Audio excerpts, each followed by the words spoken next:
அனைவருக்கும் வணக்கம். இந்த வீடியோ பதிவில் நம்ம பார்க்க போகிற விஷயம் குலதெய்வம். குலதெய்வம் அப்படின்னா என்ன, அதை ஏன் நம்ம வழிபடணும், எனக்கு குலதெய்வம் தெரியல அப்படின்னா அதை நான் எப்படி ப்ராக்டிக்கலாக கண்டுபிடிக்க முடியும் அப்படிங்கிற விஷயங்களை நான் உங்கள்கிட்ட சொல்கிறேன். குலதெய்வம் அப்படின்னா என்ன? குலதெய்வம்ங்கிறது உங்களுடைய இனம் இல்லை உங்களுடைய குடும்பம் இல்லை உங்களுடைய ஜாதி, இதில் வாழ்ந்த ஏதோ ஒரு முன்னோர் உங்களுடைய குலம் இனம் ஜாதி நல்லா இருக்கணும் அப்படின்னு அவங்களுடைய உயிரை துச்சமாக மதித்து அந்த இனம் ஜாதி குடும்பத்துக்காக அவங்க உயிர் துறந்திருந்தாங்க அப்படின்னா அவங்க தான் உங்களுடைய குலதெய்வமாக இருக்கிறதுக்கான வாய்ப்பு இருக்குது.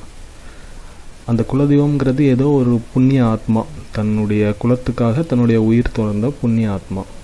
எப்போவுமே இந்த குலதெய்வம் அப்படிங்கிறத பார்த்திங்கன்னா நம்ம நார்மலாக வணங்கக்கூடிய சிவன் விஷ்ணு இல்லை முருகர் அந்த மாதிரியான தெய்வமாக இருக்காது. ஏதாவது ஒரு சிறு தெய்வ வழிபாடாக இருக்கும். அந்த குலதெய்வம்ங்கிறது கோயில் பெரிய லெவலில் இருக்கிறதுக்கான வாய்ப்புகள் கொஞ்சம் கம்மியாக இருக்கும். ரொம்ப சின்னதாக கூட இருக்கலாம். நீங்கள் வருஷத்துக்கு ஒரு முறையோ இல்லைன்னா எப்போவாச்சும் போய் கும்பிட்ற மாதிரியான தெய்வமாக இருக்கும். தினசரி வழிபாடுகள் கூட இல்லாமல் இருக்கலாம்.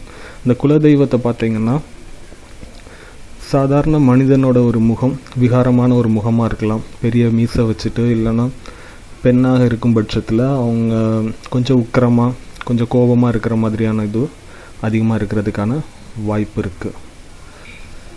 இந்த குலதெய்வத்துக்கு பார்த்தீங்கன்னா சில குலதெய்வங்களுக்கு மாமிசம் படைக்கிறதோ இல்லை மது வைக்கிறதோ இல்லை சுருட்டு அந்த மாதிரியான விஷயங்கள் வைக்கிறது கூட நம்ம பார்க்குறோம். ஏன்னா அவங்க நம்மளுடைய இனத்தில் வாழ்ந்த ஒரு மனிதர் தான் அப்படிங்கிறதுனால அவங்க விரும்பக்கூடிய ஒரு பொருளை நம்ம அவங்களுக்கு கொடுக்குறோம். குலதெய்வத்தை ஏன் கும்பிடணும்? குலதெய்வத்தை கும்பிடலைன்னா என்ன மாதிரியான பிரச்சனைகள் சந்திக்கலாம்? குலதெய்வத்தை கும்பிடாத பட்சத்தில் என்ன மாதிரியான பிரச்சனைகள் வரும்னா, முதல் விஷயம், குழந்தை பிறக்கிறதுல உங்களுக்கு ஏதாவது ஒரு சிக்கல் இருந்துகிட்ருக்கலாம். இல்லைனா பிறந்த குழந்தை சரியான முறையில் பிறக்காமல் ஏதாவது ஒரு நோய் மன வளர்ச்சி குறைஞ்சி பிறக்கிறதுக்கான ஒரு வாய்ப்பு இருக்கும். ரெண்டாவது விஷயம், உங்களுடைய திருமண விஷயங்கள் தடைப்பட்டுருக்கலாம். இன்னொன்று, உங்களுடைய வேலை அப்படிங்கிற ஒரு அந்த வருமானம் வரக்கூடிய அந்த விஷயம் உங்களுக்கு ஏதாவது ஒரு பிரச்சனைகள் இருந்துகிட்ருக்கலாம்.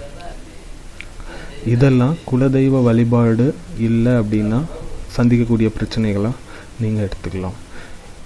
இப்போ குலதெய்வத்தை வழிபட்டால் எப்படி சார் அது இந்த பிரச்சனைகள்லாம் தீர்க்கும் அப்படின்னு கேட்டிங்கன்னா, நம்ம குலதெய்வம் அப்படிங்கிறது நம்ம என்ன சொல்லியிருக்கோம், நம்முடைய குலத்தில் வாழ்ந்த ஏதோ ஒரு முன்னோர் தன்னுடைய உயிரை நம்முடைய குலம் நல்லா இருக்கணும் அப்படின்றதுக்காக துச்சமாக மதித்து தியாகம் பண்ண ஏதோ ஒரு புண்ணிய ஆத்மா, ஒரு நேர்மறையான எண்ணம் கொண்ட ஆத்மா, நாம் நல்லா இருக்கணும்னு நினைக்கக்கூடிய ஒரு ஆத்மா.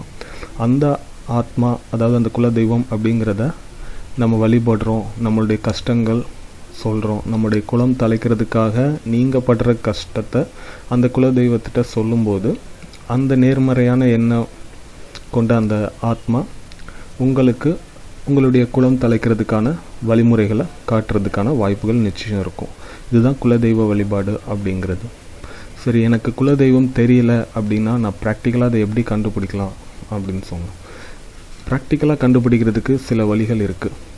எப்போவுமே குலதெய்வம்ங்கிறது உங்களுடைய தந்தை வழி குலதெய்வத்தை நீங்கள் எடுத்துக்கணும். உங்களுடைய தந்தை வழி முன்னோர்கள் அப்படின்னா உங்கள் தாத்தா பாட்டனார் முப்பாட்டனார் அந்த இதில் போனீங்க அப்படின்னா அவங்களுடைய பூர்வீகம் உங்களுக்கு எது அப்படிங்கிறது தெரிஞ்சிருக்கிறதுக்கான வாய்ப்பு இருக்குது. பூர்வீகம் எதுன்னு தெரிஞ்சிருந்ததுன்னா அந்த ஊருக்கு போனீங்க அப்படின்னா அங்கே இருக்கக்கூடிய ஏதாவது ஒரு வயசானவங்க கிட்ட இந்த மாதிரி உங்களுடைய தகவல் சொல்லலாம். நான் இவங்களோட பேரன், இவங்களோட வம்சாவளி, எங்களுடைய குலதெய்வம் எதுவும் உங்களுக்கு தெரியுமா, இங்கே எதுவும் கோயில் இருந்துதா, நாங்கள் எதுவும் வழிபட்டிருக்கோமா அப்படிங்கிறத கேட்டிங்க அப்படின்னா அவங்க உங்களுக்கு சொல்கிறதுக்கான வாய்ப்பு இருக்குது. இது ஒன்று. ரெண்டாவது விஷயம், உங்களுடைய முன்னோர்களுடைய பேரோட லிஸ்ட்டை எடுத்துக்கோங்க. அதை எடுத்துட்டிங்கன்னா சிலருக்கு அந்த குலதெய்வத்தோட பேரே வச்சுருக்கிறதுக்கான வாய்ப்புகள் நிச்சயம் இருக்கும். அந்த பேரில் இருக்கக்கூடிய கடவுளோட வழிபாடு எதுவும் உங்களுடைய குடும்பத்தினர் ஏதாவது ஒரு கோயிலுக்கு பண்ணியிருக்காங்களா அப்படிங்கிறத பார்க்கலாம். ஸோ இது மூலமாகவும் நீங்கள் கொஞ்சம் ஆராய்ச்சி பண்ணிங்கன்னா உங்களுடைய குலதெய்வம் கண்டுபிடிக்கிறதுக்கான ஒரு வாய்ப்பு இருக்குது. அடுத்து மூணாவது ஒரு வழி என்ன அப்படின்னா, உங்களுடைய பூர்வீகத்தில் உங்களுடைய ஜாதி இல்லைன்னா அந்த இனம் இல்லை உங்களுடைய குடும்பத்தினர் மற்றவங்க இருப்பாங்களா, இப்போ உங்களுடைய ஜாதியிலேயே வந்து பார்த்திங்கன்னா உங்களுடைய சொந்த பந்தங்கள் யாராவது ஒருத்தங்க உங்களுடைய அந்த ஜாதியிலே வந்து ஏதாவது ஒரு தெய்வத்தை வந்து குலதெய்வமாக வழிபட்டுட்டு இருப்பாங்க. ஸோ அந்த மாதிரியான தெய்வம் உங்களுக்கு குலதெய்வமாக இருக்கா அப்படிங்கிற ஒரு சோதனை முயற்சிகள் கூட நீங்கள் பண்ணி பார்க்கலாம். அது யார்கிட்டயாவது நீங்கள் விசாரிச்சிங்க அப்படின்னா, நாங்கள் இந்த கோயிலில் வழிபட்டுட்ருக்கோம் குலதெய்வமாக அப்படின்னா, அந்த கோயில் உங்களுடைய குலதெய்வ கோயிலாக இருக்கா அப்படிங்கிறத நீங்கள் கொஞ்சம் ஆராய்ச்சி பண்ணி பாருங்கள். பெண்களை பொறுத்த வரைக்கும் தந்தைக்கு குலதெய்வம் தெரியல அப்படின்னா, கணவன் வழியில் குலதெய்வம் இருந்ததுன்னா அதை அவங்களுடைய குலதெய்வமாக கொண்டு போயிடலாம். அதனால் பெண்கள் பொறுத்த வரைக்கும் பிரச்சனை இல்லை. இது இல்லாமல் சில தாந்திரிக பூஜைகள் இல்லைன்னா பிரசன்ன முறைகளில் உங்களுடைய குலதெய்வம் எது அப்படிங்கிறத வந்து தெரிஞ்சுக்கலாம். நன்றி.